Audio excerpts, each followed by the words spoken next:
Welcome back and warm greetings. In today's session, I am going to share you the important area in insurance, that is legal dimensions of insurance.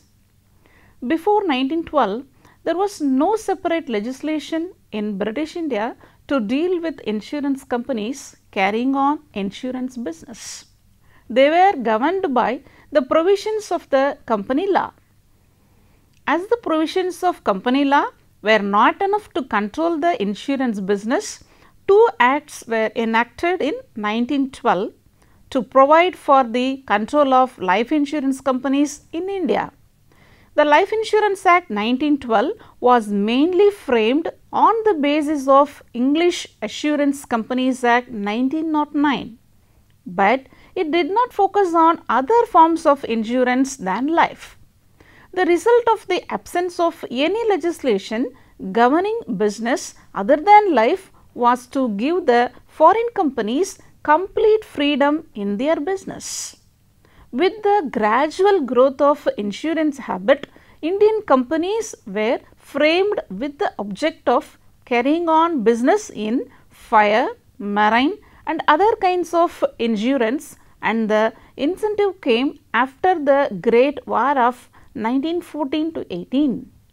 Then for a quarter century, the two acts remained in force, and in the year 1938, a more wide and comprehensive act known as Insurance Act 1938 was passed for greater state control of insurance business.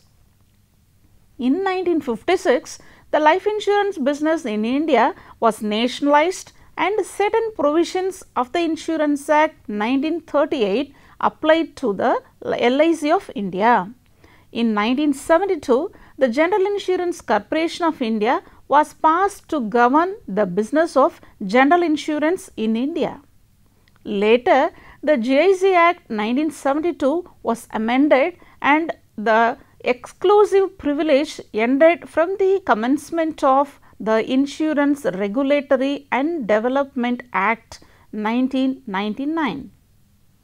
Let us discuss all those legislations which were enacted to regulate the functioning of insurance companies in India in the coming lectures. Now, let us discuss all those legislations which were enacted to regulate the functioning of insurance companies in India. Insurance contracts are agreements between insurance companies and the insured for the purpose of transferring from insured to the insurer a part of the risk of loss arising out of contingent contract. Therefore, all the provisions of Indian Contract Act 1872 in general are applicable to insurance contracts. The amendment was passed in 1938 and was brought into force from 1st July 1939. The Act has been amended a number of times, the most important being made in 1950 and 1968. The Act contains 120 sections and 8 schedules. The Act can be called the bedrock of insurance business in India. The object of the Act was stated in the preamble is to consolidate and amend the law relating to the business the insurance. As such, the Act along with the rules framed thereunder defines the legal framework of insurance business. This Act is applicable to the whole of India, all the states including Jammu and Kashmir and other union territories fall under its jurisdiction. Most of the provisions of the Act are applicable to all classes of insurance business. Provisions regarding registration and licensing of insurers, appointment of agents, principal agents, payment of remunerations to the agents and other intermediaries, appointment of tribunals, appeals and many other provisions are applicable to the business of the insurance and general insurance in similar manner. But The Act is not applicable to existing insurers who come under the voluntary winding up of the insurance business. It is not applicable to central government's postal life insurance business, approved superannuation schemes which are existence or already have been undertaken with approval of the central government. The law of local contracts is applicable whenever there is a dispute of applicability of insurance law. In India, there are a number of insurance legislations, and whenever the provisions of the Act are silent, the principles prescribed by the Indian Contract Act 1872 are applicable. The important provisions of the Insurance Act 1938 are: who can transact insurance business? Only an Indian insurance company is permitted to transact. It includes a company registered under the Companies Act 1956, in which the total equity shares holding by a foreign company does not exceed 26% of the paid up capital of the Indian company. Now, it has some changes, we will see that in the later part. Then, registration. An insurer carrying on business in India must obtain from the IRDA a certificate of registration for the particular class of insurance business. An insurer shall have the registration renewed annually for each year. So, what is the capital requirements? Paid up equity capital of rupees 100 crores for life insurance and general insurance business. A minimum paid up equity capital of rupees 200 crores for the reinsurance business. Deposits with RBI. Every insurer is required to keep deposited the amounts of deposit with RBI. A life insurance business has to keep 1% of the gross premium income exceeding rupees 10 crores. For general insurance business, 3% of the gross premium income in a year not exceeding rupees 10 crores. For reinsurance business, it is of rupees 20 crores. Separation of funds, where the insurer carries on the business of life insurance as receipts due in respect of such business shall be carried to and shall form a separate fund to be called a life insurance fund. The assets of it shall be kept distinct and separate from all other assets of the insurer. Then, accounts and balance sheet. Every insurer shall at the end of each financial year prepare in accordance with the regulations made by IRDAI. Then, revenue account, profit and loss account and a balance sheet, and a separate account of receipts and payments should be prepared. Prohibition of loans and advances. No grant of loans or advances on personal security or hypothecation of a property is allowed. Then, temporary advances are granted to insurance agent to facilitate the carrying out of his functions as such, where such advances do not exceed in the aggregate his earning of renewal commission in the year immediately preceding temporary advances. Then, restriction on payment of excessive remuneration. The IRDA reserves its right to restrict remuneration to any person, whether by way of commission or otherwise, if it is considered disproportionate according to the normal standards prevailing in insurance business to the resources of the insurer. Then, what are all the power to investigate?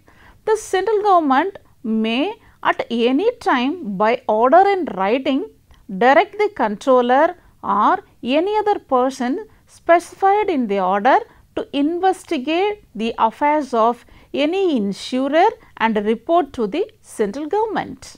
Then, prohibition of rebate.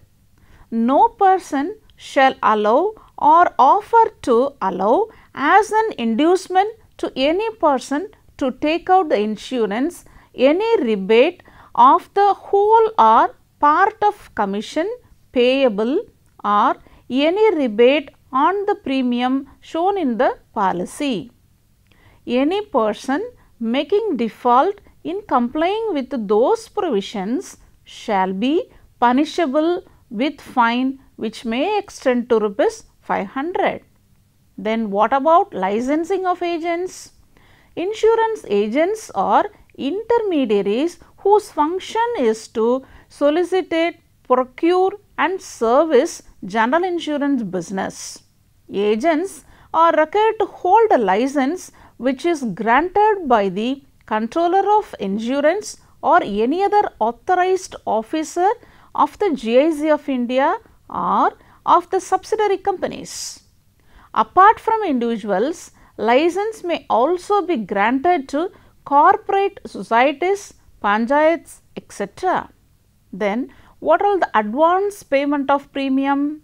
No insurer shall assume any risk unless and until the premium is received in advance or is guaranteed to be paid or a deposit is made in advance in the prescribed manner. It is also provided that the risk may be assumed only from the date on which the premium has been paid in cash or by check.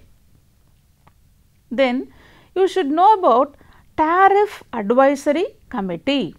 This committee was established when the Insurance Act was amended in 1968. The broad functions of the committee are to control and regulate rates, advantages, terms and conditions that may be offered by insurers in respect of general insurance business.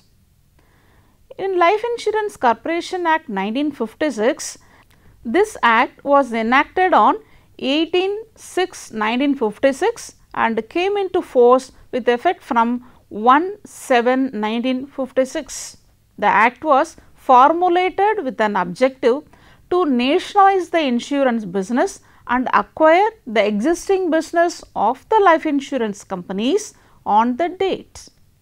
The objective of the act, as stated in its preamble, is to provide for the nationalization of life insurance business in India by transferring all such business to a corporation established for the purpose and to provide for the regulation and control of the business of the corporation and for matters connected therewith or incidental thereto. To achieve the objectives, the Act was laid down certain schemes to acquire the existing life insurance business, and most of the provisions of the scheme have already been implemented, and as a result they have no relevance in the present business environment. However, the latest national policies and the globalization of the insurance industry have brought a significant change in the approach and applicability of the Act. In the beginning, the objective of the Act was to nationalize the insurance business, but under the changed social economic scenario, the private participation in the insurance business has become the need of the hour. The LIC Act 1956 brought remarkable change in the way the insurance industry functioned, particularly the life insurance business. The General Insurance Business Act 1972 tells the Act came into force on 1/1/1973. The Act was enacted by the government to regulate the general insurance business by bringing the entire business under the control of the government unit. The preamble of the General Insurance Business Act 1972 declares the purpose of its enactment as to acquire and transfer the shares of Indian insurance companies and undertakings of other existing insurers to serve better the need of the economy, secure the development of general insurance business in the best interest of the community, and to ensure that the operation of the economic system does not result in the concentration of wealth to the common detriment. For the regulation and contract of such business and for matters connected therewith are incidental thereto. As such, the purpose of the Act is to acquire the general insurance business from the existing insurers and undertakings, with an objective to consolidate the business at one point and to improve and the services of insurance sector to the welfare of the community. Now, let us see the recent amendments in insurance. Major amendment of the insurance law provides for enhancement of the foreign investment capital in an Indian insurance company from 26% to an explicitly composite limit of 49% with the safeguard of Indian ownership and control, and also provides Insurance Regulatory and Development Authority of India with flexibility to discharge its functions more effectively and efficiently, among others. What is the capital availability? In addition to the provisions for enhanced foreign equity, the amended law will enable capital raising through new and innovative instruments under the regulatory supervision of IRDAI. The greater availability of capital for the capital intensive insurance sector would lead to greater distribution reach to under or unserved areas. The 4 public sector general insurance companies presently required as per the General Insurance Business Act 1972 to be 100% government owned are now allowed to raise capital subject to the government equity not being less than 51%. This is for the expansion of the business in the rural and social sectors, meeting the solvency margin and achieving enhanced competitiveness. Then for consumer welfare, further the amendments to the laws will enable the interest of the consumers to be better served, though enabling penalties on intermediaries, insurance companies for the misconduct and misselling. The amended law has several provisions for levying higher penalties ranging up to rupees 1 crore to rupees 25 crore for various violations, including misselling and misrepresentation by agents or insurance companies. With a view to serve the interest of the policyholder better, the period during which a policy can be repudiated on any ground, including misstatement of facts, etc., will be confined to 3 years from the commencement of the policy. Then the empowerment of IRDAI. The Act will entrust responsibility of appointing insurance agents to insurers and provides for IRDAI to regulate their eligibility, qualifications and other aspects. It enables agents to work more broadly across companies in various business categories with the safeguard that conflict of interest would not be allowed by IRDAI through suitable regulations.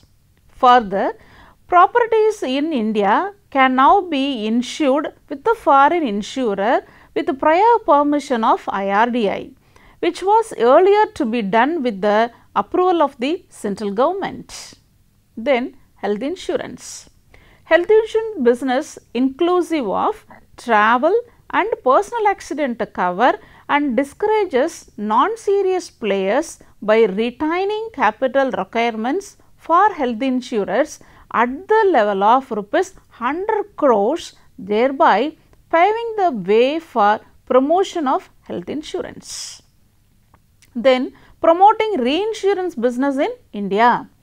The amended law enables foreign reinsurers to set up branches in India for reinsurance and thereby excludes the possibility of 100% ceding of risk to a reinsurer, which could lead to companies acting as front companies for other insurers.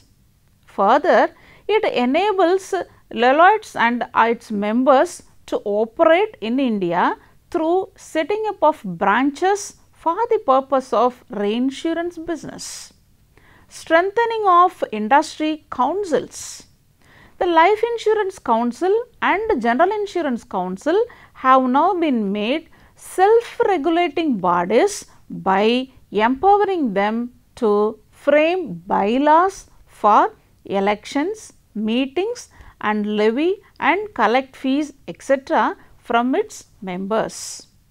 Inclusion of representatives of self-help groups and insurance cooperative societies in insurance councils has also been enabled to broad base the representation on these councils. Thus, the amendments incorporate enhancements in the life insurance laws in keeping with the evolving insurance sector scenario and regulatory practices across the globe. The legal framework of insurance will enable the regulator to create an operational framework for greater innovation, competition and transparency to meet the insurance needs of citizens in a more complete and subscriber friendly manner. The legal dimensions of insurance are expected to enable the sector to achieve its full growth potential and contribute towards the overall growth of the economy and job creation. In this session, we discussed on the various legal dimensions of insurance. In the next coming session, we will discuss the marketing aspects of insurance. Till then, have a great learning. Take care and have a great day.